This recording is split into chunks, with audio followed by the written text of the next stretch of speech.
अभिनंदन करतो तुम्ही दर्शन दिल्याबद्दल आणि आम्ही तुमचे सोबतीत आहे जे काय असेल आणि अजित भाऊ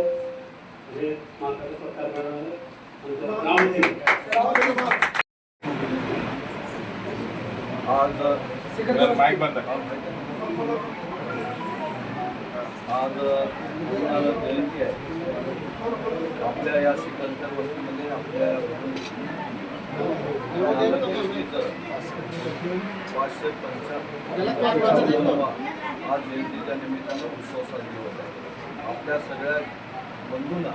मी सगळ्यांना या गुरुनानक जयंतीच्या निमित्तानं शुभेच्छा देतो. गुरु नानकजींनी आपल्या सगळ्यांना जे शिकवण दिलेलं आहे ते शिकवण आपल्या अंकित व्हावं आणि आपल्या या सगळ्या भारत देशामध्ये नाही या जगामध्ये त्यांचं जे आज जयंती साजरी होत आहे आणि एवढं उत्साहानं होत असताना आज आम्हाला